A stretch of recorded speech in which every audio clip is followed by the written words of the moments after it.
Hi, I'm Gary Ely with Hickory Golf Workshop, here with Alan Johnson, my faithful cameraman. And today we're going to illustrate how to remove a pin on a head that's loose, and then how to put the head back on with epoxy and putting in a new pin. So this club head, one of the ways you can tell if it's loose is to hit it on something like a mat or the floor. And you can either hit with the top down or either way. There you can hear it. So you can hear a rattle. And then the other way to test is to just go like this, do like that. If you feel movement up and down with it, then you know you've got to loosen. Now there's a pin in this hosel. It's about an 1/8 inch in diameter, and it goes all the way from one side to the other.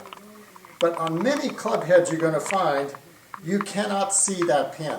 It's been polished over, it's been maybe with a file or old age and rust and everything else, and you can't see the pin.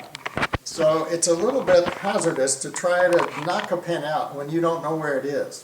So the first secret is to take this hosel and polish it with a wire brush, a wire wheel brush. Now you can either use a setup like we have where we have a big wire wheel, or you could use a small wire wheel on the end of a drill. If you do that, then you need a vise of some kind to hold your club while you're polishing it.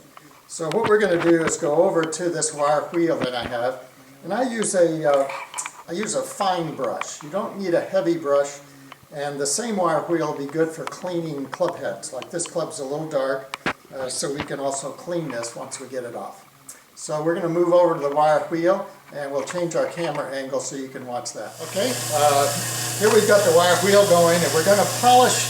Usually when the club head's like that, it's going to be on these two sides. It's always perpendicular. The pin will be perpendicular to the direction of the club. So we're going to polish on both sides till we can see the pin.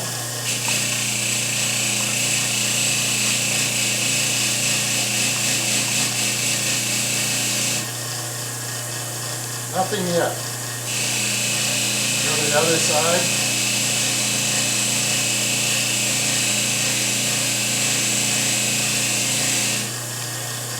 Usually it's going to be about anywhere from a 1/2 inch to a 3/4 of an inch down from the top. Occasionally it's way up close to the top.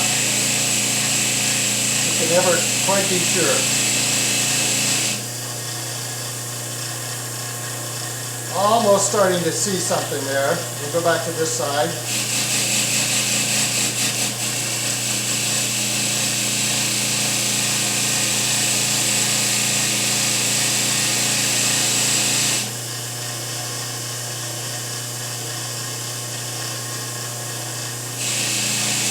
Usually it'll show up on one side better than the other.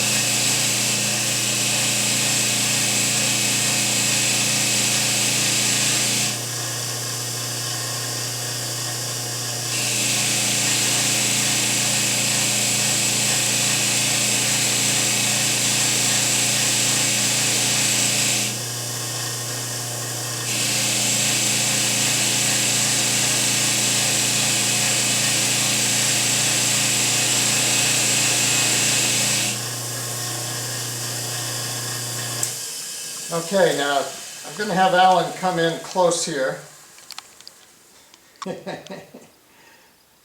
It's right there. Can you see that, Alan, in the camera with the light? It's right at the end of my thumbnail.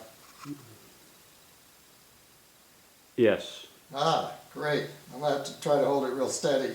So it's right there. You can see a little circle. It's about an 1/8 of an inch in diameter.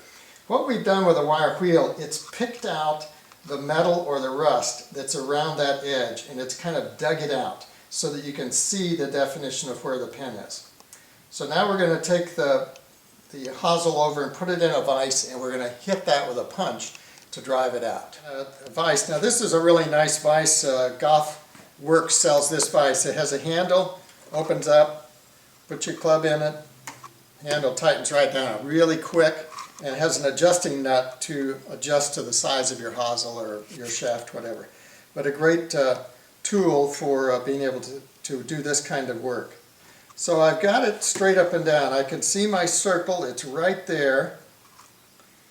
We're going to pound straight down to drive this out. Okay, now can you see that in there, Alan? You can see where it's starting to come. It's now got more definition around the edge of the circle. So now we really punch through. The punches, the actual pieces have gone down. The pin is down about 1/4 of an inch from the top. So now you just tap lightly because you want to drive it all the way through and out the other side.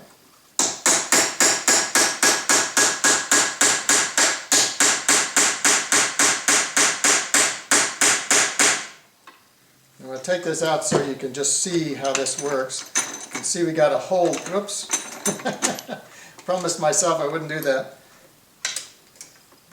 Yep, I'm glad I stopped there. You can see it on the other side. It's starting to come out. The problem I was having, it was running into part of my vise holder here, so I really needed to move that.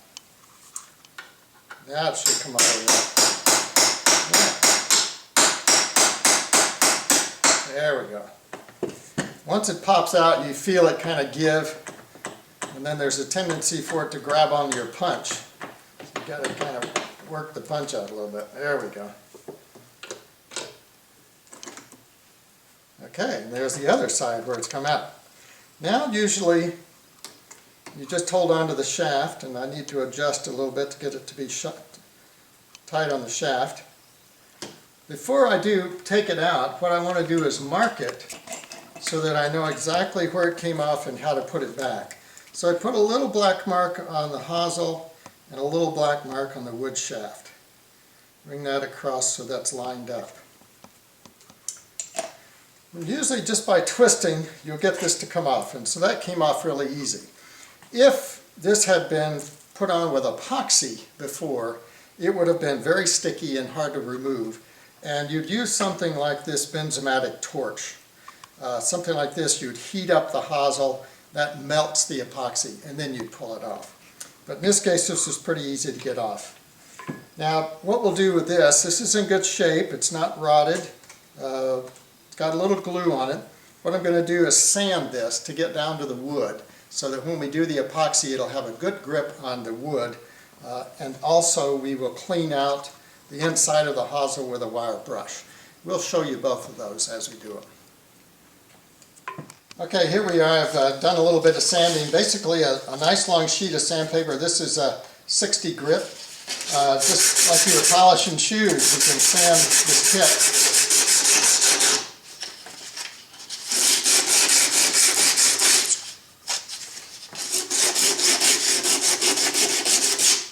So now you can see the wood. We don't want to reduce the size substantially at all. You just want to kind of get all that old rust and that kind of thing off.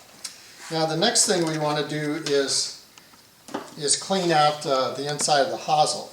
I haven't tried using this for this before, but it'll work. I just have to adjust where it's tightened. I think it will. We'll see. Yeah, okay, so that'll hold the head nicely. So we're going to take a drill and a wire brush at the end of the drill to do this. So let me get those and then I'll be right back. We've got two kinds of bits here. Now this one fits in a drill and it's a wire, very stiff wire on the end of it. And this one is a sandpaper type bit that fits on a mandrel. The mandrel just kind of screws into it. I usually use this one last, and I use the wire one first to really get out the rust on it. I had a big drill in here before, so it takes a little while to get that tightened up. So you just go in and out.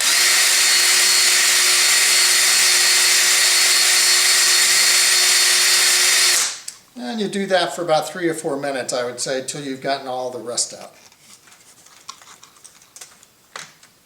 Okay, first we cleaned that with a wire brush. Now we're going to use this.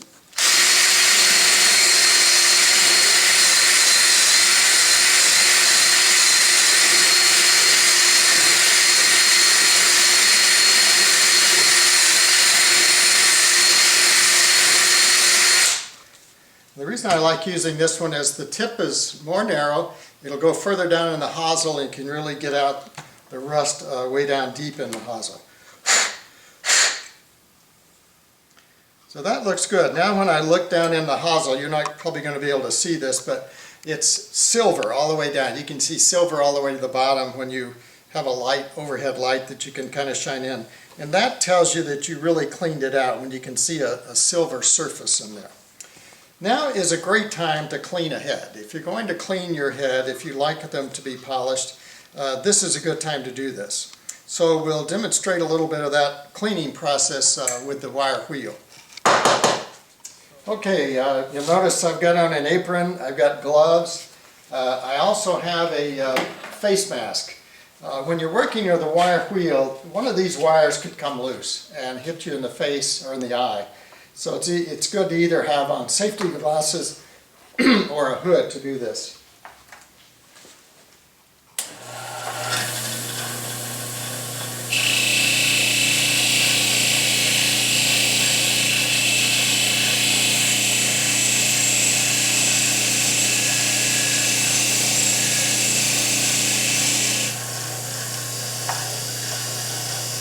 Now this process takes about 10 or 15 minutes. And you want to cover all the surfaces. You don't push hard. You want to just have a light force on it because a light force will reduce the rust, but it won't take away the metal. So the key is just covering all of it. Generally with a wire wheel, you want to be down in the lower part of the wheel. You also want to wear gloves in case you touch the wire. That keeps from hurting yourself. But like that.